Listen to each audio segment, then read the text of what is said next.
Are you at your point where you think you've hit your bottom, or maybe that there's just no way you're ever going to feel like things can change?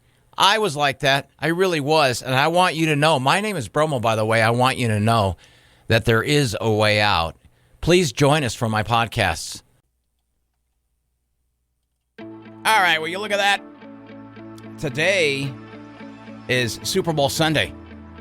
It is the 11th of February. My name is Bromo. I am an alcoholic. My sobriety date is 2/17/09. I am not an expert by any means at all. I don't have any credentials or anything like that. All I have really is life experience, and I share my hope, strength with everyone who may... Really, my vehicle for this is if anybody is on the fence, if anybody has a family member, maybe you yourself think that you may be drinking too much or your addiction is running amok.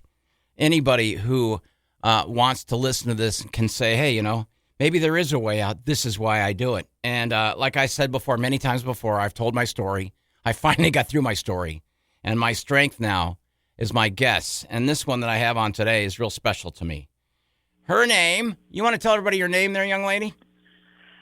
My name is Nina Reba is my real name, but I, for many, many years, went by the name of Ruthie, and a lot of people still call me Ruthie. Yeah, she's a very famous, and I mean famous, personality in San Diego. What is the weather out there today?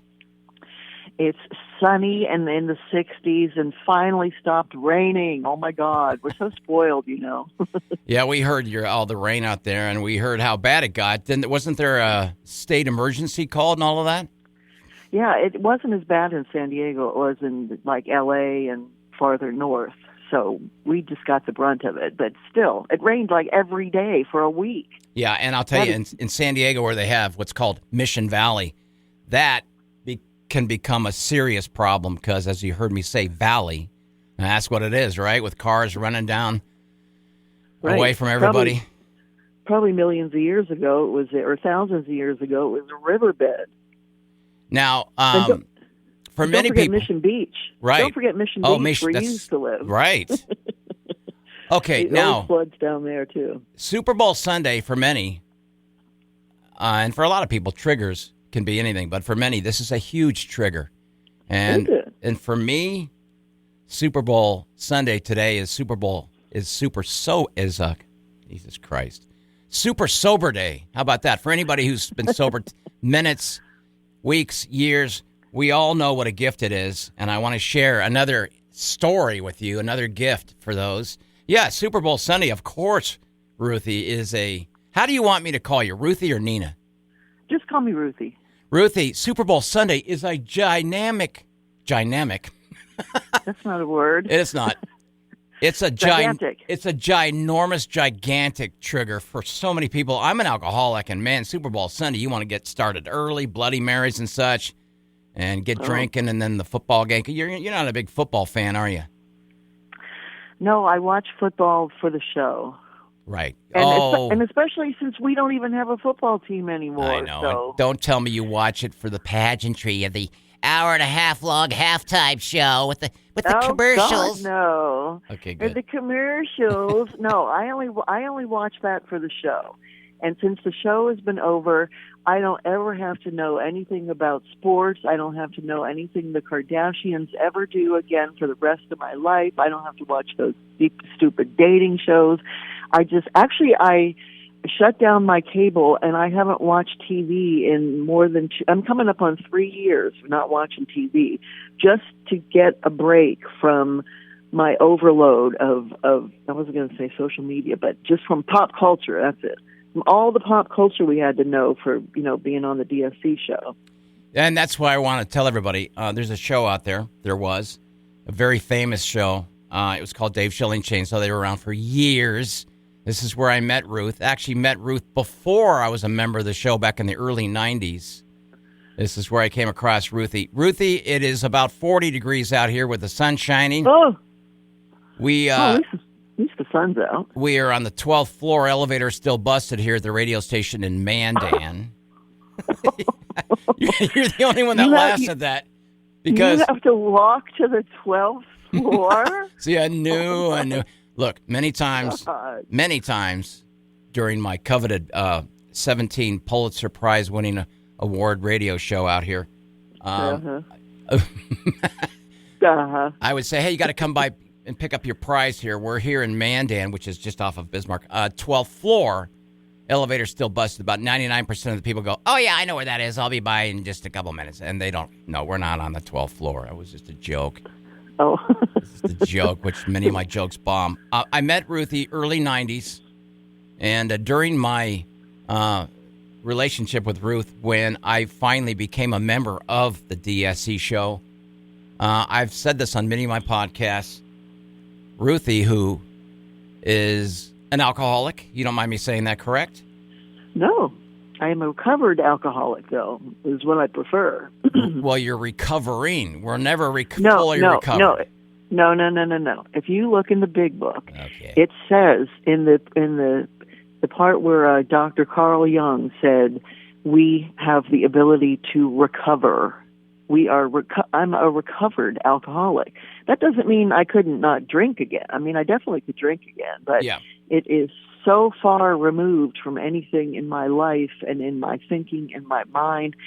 And I've been sober for more than 36 years now. And to the point that when something bad happens, the first thought that comes to my mind is not drinking. That stopped a long, long, long time ago. Yeah. But there's still other ways that I can abuse myself. So, well, let's. But it's a godsend to be free from the bondage. The chapter about the bondage. Yeah. It's bondage to alcohol, but I don't have that. I am completely recovered from that. That is not part of my life anymore. What is your sobriety date? My sobriety date is September 7th, 1987. Good grief! I wasn't even born then. Holy moly!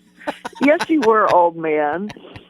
All right, yeah. Go ahead, continue. And I was actually helping a place where I go to paint called Art on 30th in San Diego. I was helping another alcoholic one night because he really, really was ready to go to the liquor store across the street and drink. So I spent a good 20, 30 minutes talking to him. How did you know that? Did he tell you that flat out? Did you get it out of? I'm going to interrupt you a lot, so I apologize because sometimes it takes a while for you to hear. How did you know he was? Did he tell you that? Did he say, "Hey, I'm really hurting today"? Well, we've talked a lot since we first met, and then it just kind of came up because he's still early in recovery. So a lot of times, new people talk about it a lot more than old people do. And so that he brought it up so that he knew that I was a resource, that he could come to me if he ever, wanted to talk. And so that day he did and, had this urgent need to talk because he really wanted to drink. And he actually really wanted to do drugs, but, the liquor store is a lot more convenient and a lot easier than to go to cop dope. So we were talking, and when I told him my sobriety date, that was the year he was born. That's true. That's so true. And I said, see, that's when I was new, I used to hear the old people go, if you want to have as much sobriety as me, don't drink and don't die. All right, if you don't mind me saying, Ruthie is 93 years old. She sounds wonderful. Damn, I look damn good for 93, don't I? No. Tell everybody how you started. Was it in the family? How I started drinking? Yes, ma'am. How did you start, and, when did you... My father was an alcoholic, but I didn't even know it because he would come home drunk. The only time he ever came home drunk is when all the kids were in bed sleeping. So I never knew. Yeah. I just saw him the following morning when he was this horrible. I mean, he was kind of horrible all the time anyway, but he was extra worse when he was hungover. And I just thought he was this horrible man. And I never saw him drunk until my wedding reception when I was 19 years old. And it's like, what is wrong with him? And my best friend was like, you idiot, he's drunk. Oh. I had never seen him drunk before. So he just really hid it, and kept it to himself, which, was kind of nice. But in any case, the very first time I drank alcoholically. I was 16. We were going to a party, and somebody older was going to buy us booze. Yeah. And I chose Boone's Farm strawberry wine. Hey, all the top alcoholics start off with that. That's the Armatus. That was the other one that we used to. Oh, that stuff is so sickening. But I remember saying, I want my own bottle. I'm not sharing. I mean, like normal people don't do that. I mean, normal drinkers don't do that. Well, wait a minute. First of all, look how fancy you were. It came in a bottle. I was surprised it didn't come in a box. In a box. It was so long ago, Bromo. Yeah. I don't even know if they had box wine back then. Yeah, right. Because I was only 16 years old, so, I was in the late 60s, early 70s, whatever. Yeah. What was the feeling you liked about it? Because it you just forget about everything else, and you just feel all tingly, and you just feel good, and you just feel happy, and yeah, it just, all your cares go away, and you just have fun. And that party turned out to be a major disaster, but I just really liked that feeling, and I wanted to have it again, and it seemed really easy. And alcohol, even if you're 16 years old, alcohol is so accessible and easy to get. So I just kept getting it. And then I had already been introduced to the wonders of Speedy Weedy. There's a store here called Speedy Weedy. What the hell is that? Speedy Weedy. Speedy Weedy. That's the name of a weed store here in La Mesa. But anyway, I'd been smoking weed since I was 12 years old, and it was just my. Before that, my brother was killed when I was 10 years old, and he was about to turn 12 years old, and I never dealt with that. No one in my family ever talked about it. It's like the day after the funeral, it's like he never existed. And I didn't know how to handle that overwhelm of feelings that it was like everybody just pretended he wasn't there. And here I cried myself to sleep every night. I just had so many emotions and feelings. I was just overwhelmed every day for years with no one to talk to. Nobody talked about it. Because in my family, the way you dealt with problems, act like everything's fine. Yeah. Well, you know what? That doesn't work. Because the stuff just builds up and builds up until you're just ready to burst. So I look at my junior high school pictures, and I look so angry, and everyone is pointed out by a therapist, and I just from holding all that in. So when I tried weed, that was, if somebody would have offered me a drink at 12 years old, I would have tried that too, but it was just so happened I was offered weed first, so that's what I did. And then I just started, once you do that, it's like, here, try some of this. Okay. Well, here, try some of this. Okay. So I tried everything except heroin. Heroin was the only drug I ever had enough respect for to not try, that I thought might be possibly stronger than me and might be something that I couldn't handle. But everything else, I was arrogant and egotistical enough to think I could handle it. What was it about heroin that scared you? The needle part? God. Well, that's one of them. But yeah. I had a boyfriend when I was 17 who was a heroin addict. Oh. And he came over to my house and he says, I have some dope. Do you want to do something? I said, no, I'll just watch you. And so I watched him shoot up, and it just made me sick. Ugh. And then the next time he came over, and I said, go to the bathroom and do it. So then the next time I said, don't bring that stuff to my house anymore. It just really just gave me the creeps. And then he ended up he stole money, just the whole typical story that I read about. He stole money from his grandmother. He stole money out of his mom's out of her purse. And then he got arrested for robbing a drugstore, him and some other drug addict friends, that they were looking for drugs and money and what have you. And he ended up going to prison. And I know years later, another friend of mine in the program saw him in a meeting, and that he ended up getting clean and sober. So there's a nice happy ending to that story. But because of you, Gary, that I was always scared of heroin, and there were so many other fun drugs that I didn't need that. Although I heard it was the best high ever, and that was very tempting. But when I saw the point where you get dope sick, where you don't even really get high anymore, I said, no, there's too many other fun things to do. I'll do those first. So. When you were doing those drugs, that's what I was going to ask you. When you're doing those drugs, is it something you say to yourself, I should try something higher, something more powerful? And then you ran that heroin by you and you said, I don't think so. That's the end of that. Is that what's in the mind of a drug addict?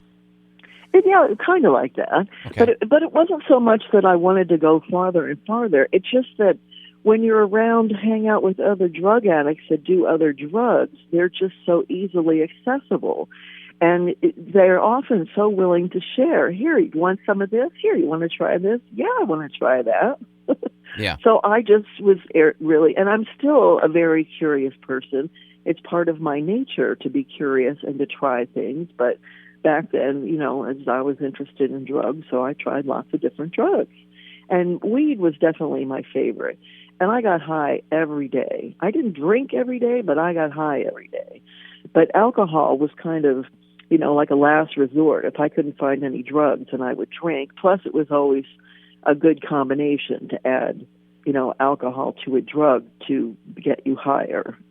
So, well, this is what amazes me, that you had such easy access to marijuana. I never saw it as a kid, except for when my mom and my stepdad would have these goofy 70s parties where everybody would come over wearing these hippie shirts, and then I would smell something in the corner of the patio, and I'd go, that's not cigarettes. And my friends and I would see it, but when I was in high school, I was such a nerd, I never saw drugs. The cocaine wasn't flowing freely or anything like that. Pot, definitely I didn't see. All I saw was booze. So that blows me away that it was so easy for you to have every day. That blows me away. But see, I'm older than you are. I was a hippie, man. I was a hippie, and I hung out with other hippies, and hippies smoked weed. We called it pot back then, and we smoked pot. We had pot, and we did drugs. And when you're a drug addict, you hang out with other drug addicts. Because you hang out with too many straight people, they question you. And why are you doing that? Why do you have to get high all the time? And you don't want to answer those questions. Yeah. And those people were just squares, and they didn't know, and it makes you really uncomfortable. So you got to a point where I just didn't hang out with people who didn't do drugs. So that certainly limits your crowd, but that's how there's always weed around. Got it. Because drug addicts always have to have drugs, just like alcoholics always have to have alcohol. So it's always around. I saw a movie. If you were a drug addict, you would have been around it. This is what I'm imagining. I saw a movie yesterday that freaked me out. It was based on those 4 murders in Los Angeles in the 80s called Wonderland. Remember with John the Wad Holmes was part of this group, this crowd, but they showed many. Oh God, they showed many scenes. I saw that movie. Holy cow! Oh, they showed many scenes of dark rooms and people passing this around and just lighting up and not really sniffing up and taking needles to their skin, and that's what I imagine big groups of drug addicts do. Yikes! I'm not bragging or anything, but I've been to a ton of parties like that. Wow. Yeah, wow. I mean, when you're an alcoholic, in my mind, booze is easier to get. Obviously, across the street, obviously, bars, and it's all legal. For one thing, it's legal and it's socially acceptable. Let's go get a drink. Where back then weed wasn't legal like it is now. Oh, the day I haven't been triggered, Bromo, since they legalized weed in California, and that triggered me so much because I thought, oh my God, you know how much harder we had to work back in my day. We had to go and cop. It was a lot harder to get weed. Now you go to the store. What the hell? Well, here's the wacky thing, Ruth. When I moved to Fargo, almost 10 years. It's going to be 10 years next month that I've been out north. Yeah, that I've been out in North Dakota. Before I moved, there were no stores in every corner that sold pot. I can't even imagine what a store looks like. What do the signs say? Hey, Speedy Weedy and pot sold here. What do the signs say? It's not a distillery, but it's a. What do the signs say? I'm just amazed. Well, you have to look the next time you come here because they're all over the place. I don't really even pay attention to, except Speedy Weedy. That's the only one I noticed because I think it's the funniest name I ever heard. Yeah, me too. It's very clever and it's very obvious what that is. I think they just have really obvious names to them. Sounds like a porn star who's 4'5". Hi, I'm Speedy Weedy. Okay, it's like if I was still doing weed, I would be a spokesperson for them. I would shop there for sure. Let's do a time frame here. You're enjoying the drugs. You're enjoying the feeling of being high. Obviously, at that point, you've got no problem at all. It's not doing anything to your life that's destructive or anything, right? No, just having fun. Having fun. I was a party girl from my teens all the way through my 20s. Right. And I actually came to the program through a different 12-step program. I came through the back door, as they say. Yep. And so I heard about. So I met alcoholics and I met sober people in this other program that I was in. And so I just sat and listened to what they had to say. And then the more I listened to them, and then some of them invited me to go to one of their meetings, and I did. And everything that I heard, I just heard me all over the place. Yeah. And then I started dating a recovering alcoholic and realized that, shoot, I might be an alcoholic too. I went to Al-Anon for a while, and on that I just felt like they were talking about me, and I realized everybody I know drinks and is an alcoholic too, and thought, dang, I might be one of those too. So this guy that I was dating was really the influence for me to get sober, because he said, if you look at alcoholism like an elevator in a department store, and you're up in ladies' lingerie up in the top floor, you don't have to wait until you get all the way down to the bargain basement to get off the elevator, get off the elevator, meaning to stop drinking. Right. You can get off, anywhere along the line. So my story is a little bit different in that aspect, that most alcoholics that I've ever heard tell their story, they wait till they hit bottom. They lost their family, lost their job, lost everything, they're homeless, whatever. I didn't do that. I went to a jazz club one night, and I just loved the band, and I got really drunk and really hungover the next day, but I liked the music so much I wanted to go back again. And I said, but I'm not going to drink. As soon as the waitress comes over, my mouth opens and I order a Chardonnay. She walks away, and I literally am looking around like, who said that? I didn't want to order that. Okay, I'll send it back when she gets here. Yeah. She got there, and of course I didn't send it back. Of course I drank it and ordered another one. But my intentions were that I didn't want to drink. Then the next day after that, I went to the racetrack with a friend, and he had this little cooler full of beers. Like, I'm not going to drink. I'm not going to drink. Here, you want a beer? Yeah, I want a beer. And I drank one, and then I drank another one until they were all gone. Yeah. And so I realized, so I tell my alcoholic friend this, and he said, do you see how that could be a problem? Like, a normal person would just say, no, thank you, and not think anything else of it.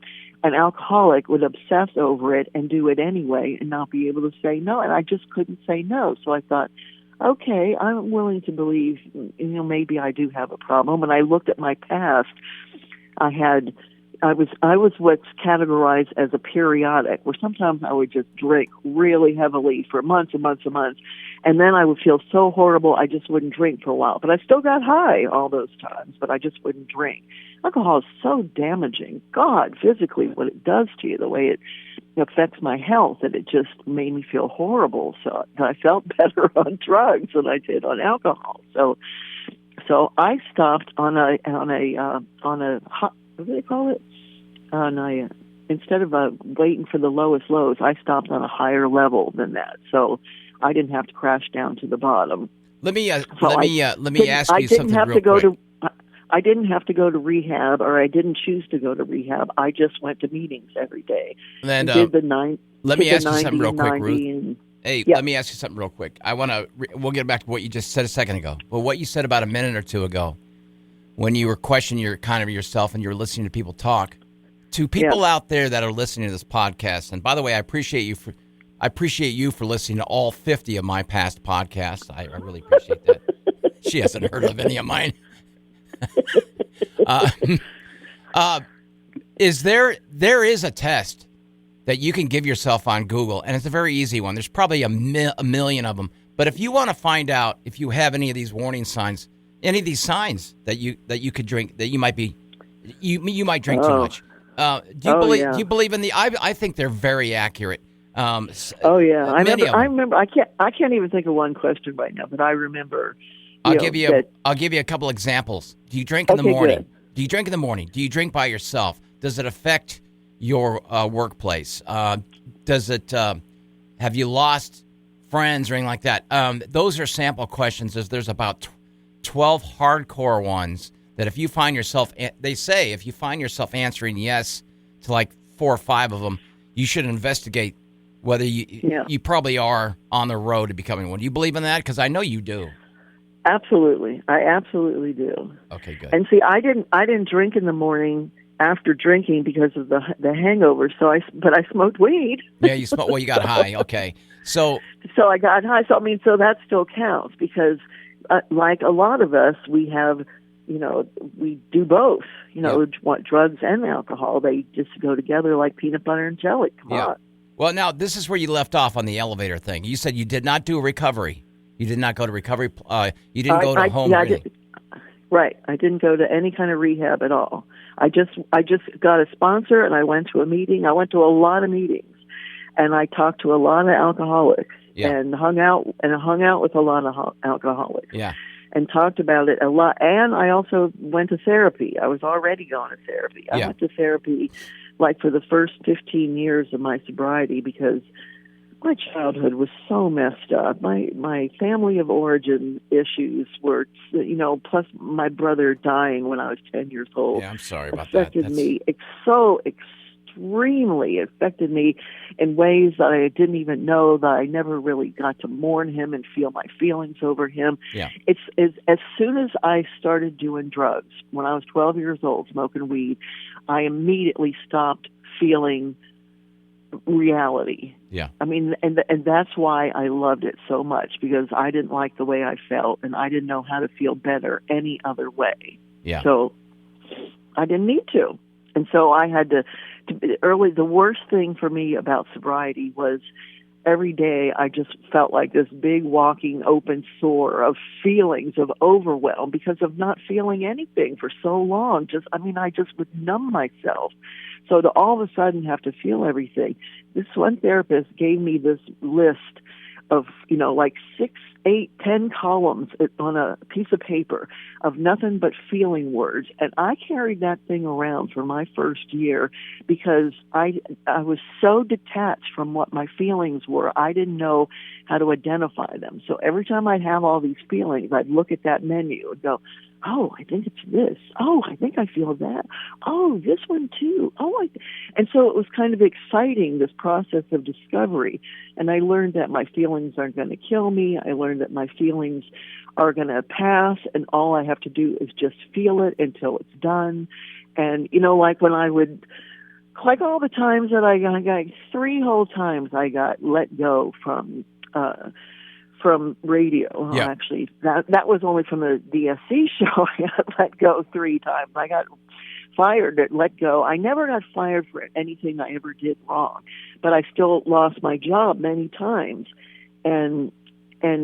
So to be able to identify all the feelings that happen and then just feel those feelings, where before I would just automatically numb my feelings and just have a drink and not feel it.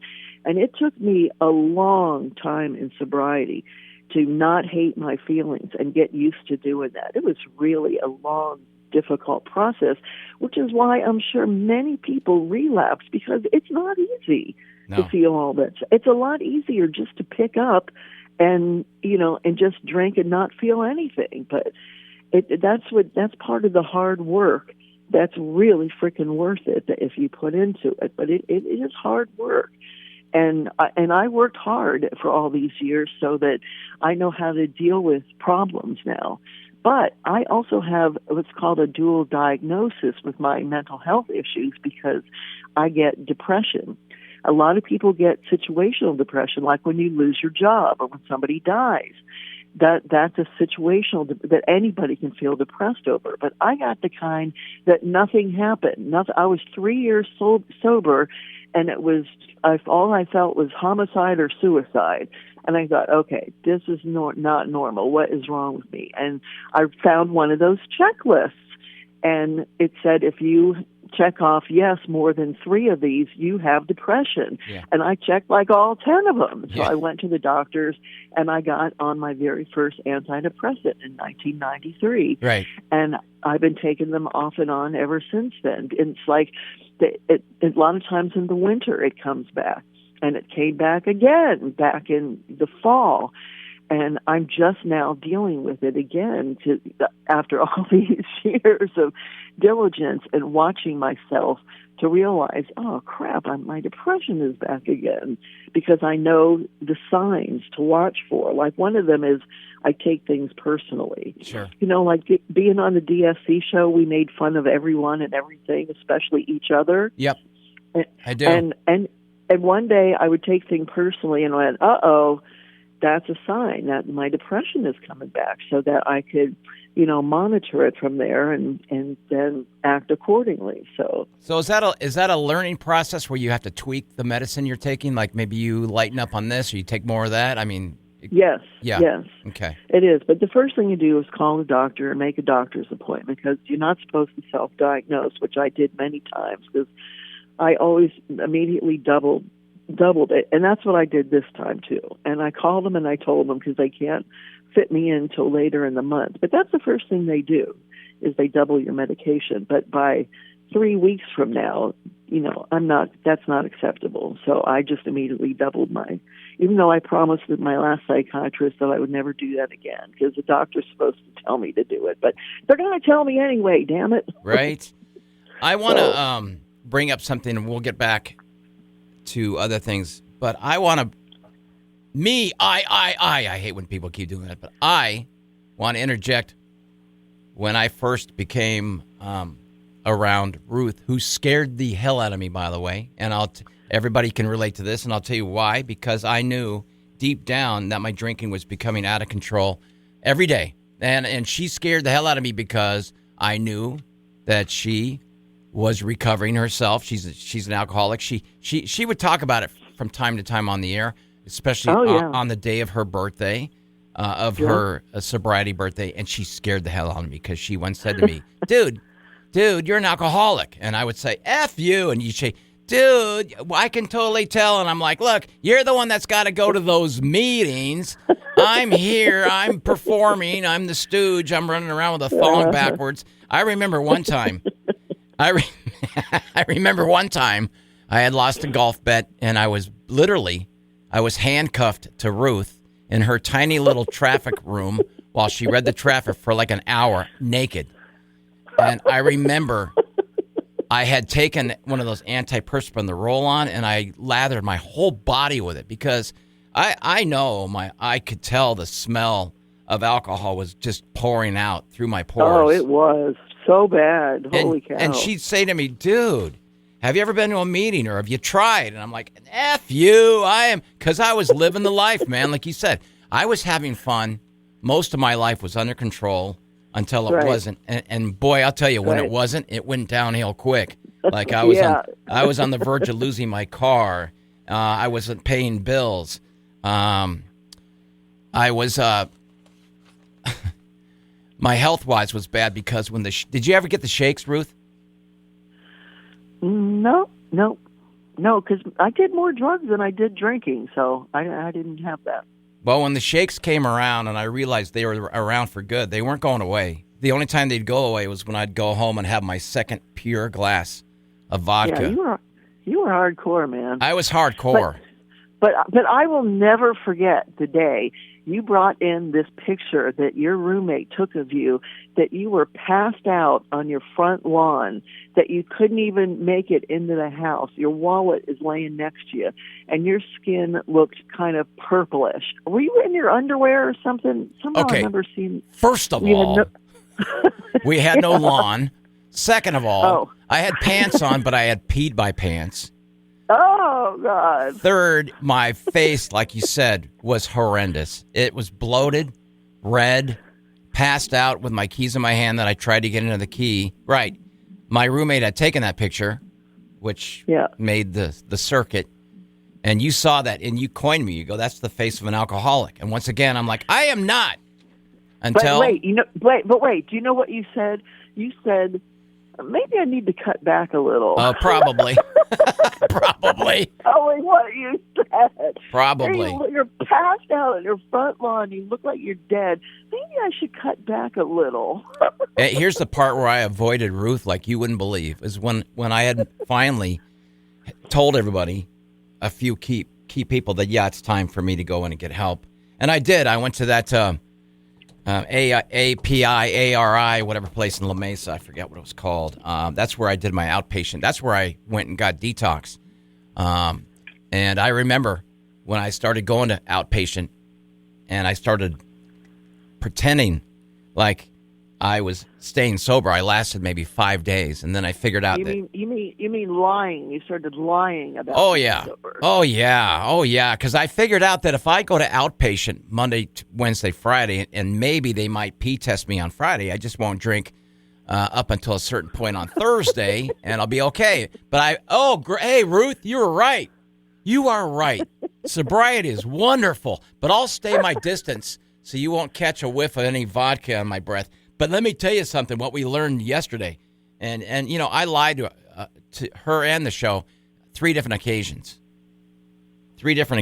And it was becoming tougher and tougher to hold my lies. Well, I remember when you lied about getting 30 days. Right. And I wanted to come to your meeting to give you a token. Yeah. And then when I got one of my sobriety birthdays, I wanted you to come to my meeting, and you just kept making excuse after excuse after why you couldn't do it. Thank God you didn't go through with that lie. Holy cow. Well, you know why, man? Because, I need to stop. But I didn't. I hadn't surrendered yet. I had not 100% surrendered yet. I hadn't taken the first step. I hated meetings. I went with my cup of coffee and listening to all these windbags tell all these stories. And I'm like, yeah, your turn. Come on. When are you going to start crying? That's great. Hey, good for you. Geez. You know what? I hated it because the whole thing, right? And I went to one of the coolest meetings in Pacific Beach. It was upstairs. And I walked. On Cass Street, right? Yes, I walked from my house, my condo, and of course, when I was drinking and stuff, I would walk the alleyway so nobody would see me buy booze and all that. And remember, I had already come out telling everybody, yeah, I'm an alcoholic. I can't. I'm 19 days sober. No, I'm not. I was lying through my teeth, and that was becoming harder and harder. Yeah. And I have to tell you a funny story, Ruth, and you'll believe me. I think I've told you this. One of my first month or so at Pathfinders, which is that 9-month program, we're out on the porch, like we do, and we're out talking, and we got our coffee. Hey, and this is an example. Hey, did you hear about Bob? No. What happened to Bob? Oh boy. Well, he stole a bus with a bunch of nuns in it. He drove to Las Vegas. And then he tried to take the nuns over to a strip club, and then he robbed a bank. And then this guy next to me goes, well, that's what we do. And I went, excuse me. I've never done that. That's what we do, That sounds like a Steve Holt song, doesn't it? Yeah. Look, I know we're liars, cheats, and thieves. And I had gotten together with Ruthie, and see if you remember this, Ruth. And you were so funny because I had lied many times. And that's one of the things that hurt me a lot because I hurt my best friend, Dave, who's the host. I lied. I disappeared from the show. I embarrassed a lot of people. And Dave was great. He didn't tell anybody what was going on. And people were wondering where I went. But I got together with Ruth at a Starbucks. Do you remember this? I don't know. Tell me more. I got together with you at Starbucks because I wanted to pay amends to you. Oh, yes, I do remember. And you go like this, well, I kind of doubt that you're even sober now. I mean, and I go, wait a second. I'm getting all huffy because I'm into my, I'm already sober for like whatever it was, 8 months, 9 months. And I said, what are you talking about? Because remember, Ruth, it took me a while before I even got a sponsor. And it took the death of someone in our house to tell me, this is no game. You don't have a camera following you around. You're not on a reality show, buddy. You're here for a reason. You are an alcoholic, and you better get busy. And that's when I got busy, got a sober, I got a sponsor. I started doing these steps, and I called Ruthie, and we met at Starbucks. And she goes, yeah, I doubt if you're even sober now. In fact, you probably don't even know the third step prayer. Now, the third step prayer is something we said twice a day at the Freedom Ranch. And I said, brother, let me tell it to you. God, I offer myself to thee to build with me and to do with me as thou wilt. Relieve me of the bondage of self, that I may better do thy will. Take away my difficulties, that victory over them may bear witness to those I would help of thy power, thy love, and thy way of life. And you looked at me and you went, that's my favorite prayer. Remember that? No, but it still is. I love that prayer. But you had said to me, look, you got to pay amends to everyone else, which I proceeded to try to do. As some people don't want to hear from you, and you try 3 different times. But I have to tell you, Ruth, I thought about you in my first, well, I still think of you from time to time, but I thought about you in my first year when times became really tough. And now as the years go by and I see how the rewards of sobriety, which are thousands, I mean, we can go and talk about getting your health back. We can talk about restoring your credit. We can talk about restoring issues with friends and families. The rewards of sobriety are endless. And I thought about you, and I thought, Ruthie was just there, not as a demon or anything, which I saw as a demon because she questioned me all the time and scared me because I could see through Ruthie that I was a cheater and a liar, and I did not want to give up what they call your lover, Yeah. I know it too well. Why don't you tell everybody now what you do with your free time? You are a talented painter. I am. I used to paint. I painted in high school. I painted in college, and when I was young. But then, these stupid, ignorant, swear word teachers that say, if you're not Picasso, you can't be an artist. Yeah. So I guess I listened to that enough that I stopped painting. But then in 2009, I finally started talking to my family again. It's like 3 out of the 4 kids in my family all turned out to be alcoholics, and 2 of us were drug addicts as well. Yeah. And my youngest sister, who is the normie, has been an artist her whole life, and she and I started talking, and we just started talking about art again, and she started talking about every painting I ever painted that my mother hung in our house and how much fun it was. And she said, why don't you just try it again, just, for fun? And I did, and I felt this feeling, what it feels like when you fall in love? That's what it felt like. And that was in 2009, and I just started painting then, and I just kept painting and painting and painting until about maybe 2013. Then I stopped again and quit for a while. And so then by the time, and I would take, workshops or a weekend workshop here and there. And so then when I lost my job from DSC for the 3rd and final time in January of 2020, just right before the pandemic, that's when I decided to be a full-time artist. Like, well, what the hell am I going to do now? I don't know. What do people do that don't work? I've worked since I was 16 years old. I didn't know what else to do. So I thought, well, I'm going to paint. So I started taking classes at Art on 30th that summer once they reopened after the COVID shutdown. And I've been painting ever since. And when I discovered my abstract animals, because they were humorous, I think our listeners responded to them so much because my animals make you smile. When you look at them, you have to smile, and that's how I think they remember me, because I made them laugh. And people always loved my laugh, and that's part of my legacy is my laugh. Oh, yeah. I know that you made me laugh a couple times in here, and that my laugh makes people happy. Yeah. And so to make art that makes people happy, but they didn't.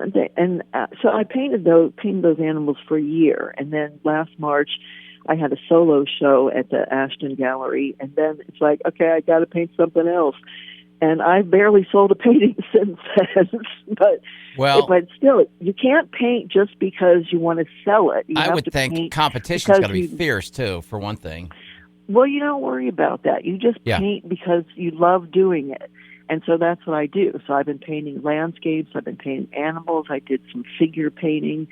And it just makes me, it's my happy place. And that's what I like to do. And I'm retired now, so that's what I do. Bragger. There's the brag. And again, hey, maybe a big, huge wall mural of Speedy Weedy naked. You could paint that. Wouldn't you think that would work?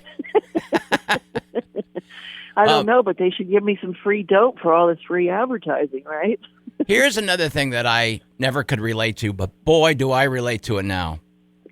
On the show, she would casually mention, and then they would talk about it, of her birthday. Not her natural birthday, of her sobriety birthday. And she would be beaming, and she'd talk about it. And, man, I used to think, big deal. Whippity-doo-dah day. But I'm telling you, for anybody, if you've reached 6 months, a year, 2 days, one token at a time, for me, man, the greatest day, if I get there. Why do you always have to say that? Well, look, why are you having trouble? No, we say that as a defensive mechanism. We say because, of course, I'm not sure about tomorrow or Friday of next week, but today I'm reasonably sure I'm not going to drink. And I know people say, well, then why don't you go out and drink? Because I used to say that to our house manager. He would say, you know something? I might drink again one day. And I remember thinking, well, then go out and do it. Why are you? But for today, I'm pretty sure I'm not gonna. And boy, that makes sense. And when my sobriety birthday comes around, the minute I wake up until I go to bed, I'm on a high. I'm on a natural high. And I know it's selfish, but it's a good selfish. Oh my God! Because it's something to be proud of. I mean, to have your natal birthday, all you have to do is not die. But to have your sobriety birthday, to not drink and not use, being a drug addict, the natural state of a drug addict, alcoholic, is to be drinking and using. Yeah. So to not do that is a lot more challenging than not dying. So it's a big deal. That's what makes us miracles. I mean, because normal people can look at that, and normal drinkers I'm talking about can look at that, and think it's no big deal. But we as alcoholics know what a big deal it is. I mean, because for years, I think I wasn't even till I was 6 years sober till I realized my life was really working a lot better. And gosh darn it, I think I'm going to keep doing this. I think this is working for me, and I think I'm going to keep coming back. That before I was just kind of, they say, fake it till you make it. Yeah. That works. Do that. Yeah. If you think you can't make it, just fake it. It totally works. I swear I faked it for 6 years until I thought, this is really working for me. I'm going to keep doing this. I'm going to just keep at it. And here I am, more than 36 years. I'm coming up on 37 years. God, yes, I'm old. I told everybody, and they'll hear me say this, and I told you just 20 minutes ago or so, how much I hated meetings, how much I hated. God, I can't wait to get out of here. Can we hold hands and, say the Serenity Prayer and get the hell out of here? But I'll tell you, Ruth, when I started listening and I started relating to him and I started letting that melt in, one of my favorite guys, and I hope he's still around, he's an older gentleman who would come to Pathfinders. He was an alumni, and he would say, quote, first of all, don't beat yourself up. Stop beating yourself up. Because all of us Pathfinders sat in the corner of the way. And then he would say, quote, wait for the miracle. And I used to think, well, when is that? Like some blonde is going to show up in a Corvette and hand me a suitcase of money and cigars? Like, okay, I'm waiting for my miracle. When is it? Goofball. Ben, I tell you, the miracles happen all the time for anybody who, like you say, who stays sober. Restoring your best friend. His respect in you, restoring family members, getting your credit back. I couldn't buy a pencil Bromo, 15 years ago. Bromo, you just helped me realize that, because I've heard so many alcoholics say they hated meetings. And now I know why. I loved meetings from the very first time I went. God. I think because I was sober enough that I listened the very first time I went. Yeah. And I heard things that people said that resonated in my life. Yeah. I heard me in all those people and all those shares. I remember just sitting there shaking my head, going, yeah, me too. I did that. I acted, yeah, I thought that. I just saw me all over the place, that I just couldn't deny it. Yeah. And that kind of made me feel a part of it, and it made me feel good. And it made me want to keep coming back, because they said, if you want what we have, keep coming back. And I wanted that. I really, really wanted that and needed that and craved that. So I wasn't so bullheaded or so drunk enough as you that I just immediately latched onto it, and I knew this was the right place for me.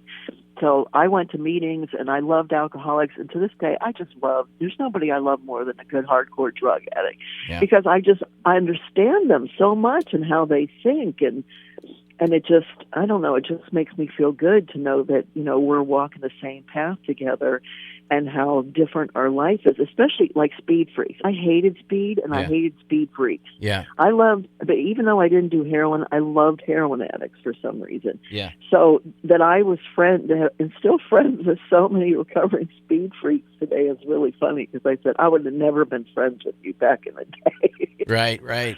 The speed freaks were so annoying. Oh my God. Yeah. Well, so the thing about going to meetings is this, there's the 90-90 and this and this and this and that. And, right. The only person who really honestly can drive you and keep you motivated is yourself. And when you go to meetings, like you had said earlier, when I went, I didn't want to hear what anyone said. This one guy used to come to Freedom Ranch when I was brand raw, a week. Actually, I got in the Freedom Ranch, and I was probably had a month or two sobriety under, because it took that long to get from the list to get called in. And this guy would come out, and he'd say, I sat in those front row, I was where you are. Look at me now. I drive that big old truck. I do this. I'm a successful blah, blah, blah, blah, blah, blah, blah. All I wanted to hear was somebody that came out honestly and said, look, I know how hard it is. And let me tell you something. I sat in those front rows where you are, and I felt the same awfulness, the bottomless pit. But I'm telling you, as the days and the minutes and seconds go by, a reward is waiting. And that's feeling good about life on life's terms, tackling everything on life's terms, and being sober. Man, you could have $2 in your pocket and go the whole day and be sober. And that's what it's all about. Right. If that's the best thing you did, or the only thing you did that day, you did that, and that's huge. That's something. So what do you want to tell people right now who are, because you're almost 37 years sober, bragger. What do you want to tell people? No, you bet I'm bragging about it. Yeah, you know what? And it's totally ego now. That it's like the few instances where I ever think about dropping by Speedy Weedy, I think, you know what? I would have to go to a meeting and raise my hand and say, hi, my name's Nina Ruthie, and I'm an alcoholic addict. Like, my ego is like, I'm not doing that. Yeah. Plus, before all these years, I have never relapsed once, because I learned the trick that when you are triggered, or whatever you want to call it now, that you want to use, you want to pick up. Yeah. Invite that idea in for coffee and see what it looks like in your mind. Okay, so I'm gonna go get some weed, and I'm gonna smoke some weed. Well, it's been 37 years. You know what? They have a lot of drugs, invented a lot of drugs in 37 years that I haven't ever tried. And you know what? I never tried heroin. Well, maybe it's about time I try heroin. Yeah. God, and there's all these other drugs that I would probably do. And so, because one leads to another, the gateway thing. People think that's not real. For me, it is. The gateway drug was real. Yeah. Plus, that it exposes you to other drug addicts who do other drugs that offer them to you, and so they're just easily available. So, for me, I just see that once I started on one, I would probably keep going, and God only knows if I would make it back. I mean, I no longer have a spiritual hole in my soul where before I walked around like there was this big hole inside of me, and I would use sex, drugs, alcohol, music, relationships, food to fill that hole, to try to fill me up. And the only thing that ever filled that hole was a spiritual solution. Yeah. That I choose to call my higher power, that we can call God, whatever word you makes you comfortable. You can call it the walrus if you want. And that is what filled the hole, that empty hole, because I learned that it was a spiritual hole, and that this is a spiritual program, and it's a physical malady with a spiritual solution. And that's the only way, because that's one thing I had a big problem with at the beginning, Bromo. Yeah. It's like, oh, now I'm clean and sober, and now you tell me I got to believe in God? Yeah. Well, it's like, a higher believe power in the God of your choice. Of your understanding, yes. and of your choosing, yes. And so, but I just kept hammering that idea, and I kept complaining about it, and so they kept answering me and responding to me, that I just kept at it, and they kept responding, and I didn't let it go till finally, it just finally kicked in, and I kept saying the Serenity Prayer, and the third step prayer, and the ninth step prayer. Oh, that's another gorgeous prayer. Yeah. And so I just kept praying. And I remember my first prayer was, okay, God, if you're real, prove it. That was my first A lot of prayer. people do that. And here's, I'm going to talk about a couple of things you said real quick, and then we're going to wrap this up. For one, not a lot of whole people make it right away. So you buck the odds there about not relapsing. And then you'll hear a lot of people say, hey, it's part of the process. And some of those people use that, I'm not saying as an excuse, but they fall back on that. It is part of the process, I guess. And let me tell you something. It's part of their process. Their process, right, absolutely. It was not part of mine. Let me tell you, when I was bona fide sure, when I knew I was an alcoholic, but yet I was still bucking the system, I still didn't want to learn what I needed to do. When I was at Freedom Ranch, raw, dirty, campo, hot, and this guy comes in. He's just been released from the prison, and he's given a chance to be in Freedom Ranch. And I'm talking to him like, what is prison like, man? And he's telling me how he used to drink in prison because they can make alcohol in there. And I actually said to him, man, that doesn't sound too bad, getting drunk in your own cell. Oh, my God. Oh, my God. And the guy looks at me and goes, dude, you are an alcoholic. And I'm like, no, I mean, he's starting to walk away from me. I mean, seriously, there you are chilling, you're having a good time, right? Yeah. Oh, my God. Hey, I got to tell you, Ruthie, this has been a blast. We've been on almost an hour. And I want anybody out there to know, I'm telling you, you listen to Ruth and you're in front of her and her infectious laugh. And I've got a painting that she actually made for me of a cat smoking a cigar. It's on my wall. When I wake up, I look at that. And I think of the past, and I think of the times that I battled you, and I think of the times that I said, F you, right. And I think about the times that I lied to everybody. And I hope in this podcast, especially this segment, that people can hear it and realize that, man, I'll tell you, there is a different world out there without the feeling crappy in the morning and feeling strung along by this addiction, That's right. And just know that all these other people have done it before you, and we are here to help you. By sharing our story, our hope, strength, and experience, yes, we can help you climb out of that hole. Yeah, we can. Because all the people that helped us, we're here to help you. And that's why I talked about my sobriety on the radio all those times, because I carried the message. And I said it in so many ways, and Bromo, it was so satisfying. All the emails I got over the years of people, people who heard me and said, "Well, if Ruth can do it, maybe I can do it too," and they got clean and sober because of something I said. That was so thrill-thrilling. That says it all right there. Oh, I was telling my gratitude. Yeah, that says it all right there. I was telling my engineer last week exactly what you said. I said, Randy, there used to be a time when an email from someone that said, Bromo, I was there when you were walking around in your cat thong, and I was there with my mom, and my mom was not feeling very well, and she smiled, and I'm telling you, it made both of our days, and I'll never forget it. That used to make me all high and happy, and wow, what a great guy I am. Nothing blows me away more when I get something from someone saying, Bromo, I saw you speak at Freedom Ranch when I was brand new in the first row and I was hurting. And guess what? I just reached my 6th year sobriety. And I just have to tell you, I remember what you said. Now, I'm not taking credit for his success, but that's the greatest compliment ever. Yes, ever. Yes. It's like we're planting the seed when we talk about it.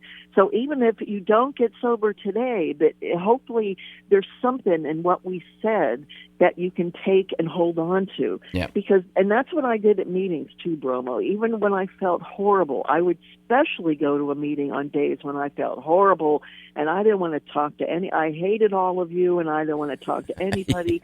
But I would go, and because I knew I was going to hear at least one thing that I really needed to hear, and it happened 100% of the time. Yeah. I could have maybe hated 99% of that meeting, but there was one thing I always took out of there that kept me going. The thing that I'm still going the right way. Even though I feel like crap, I don't have to cover my feelings and drink over it and use over it. That there is a different choice I can make today. Well, I'm going to finish with this. The greatest compliment, way more than any of what we talked about, it happened to me this morning when I said, "Hey, Ruth, you want to be on my podcast? You've heard my podcast before, right?" "No." Sorry. Hang on, Ruth, hang on. That is Ruth. See, that's another successful story. That's another story of the pull, the disease, the addiction. There's a way out, and it's by listening, by sharing. And I hope for anybody who's on the fence, whether yourself or a family member or someone across the street, I would be honored if you listen to any of my podcasts, unlike Ruth, who's never heard one of them. Anyway, big thanks to Ruth. Just remember, there is a way out.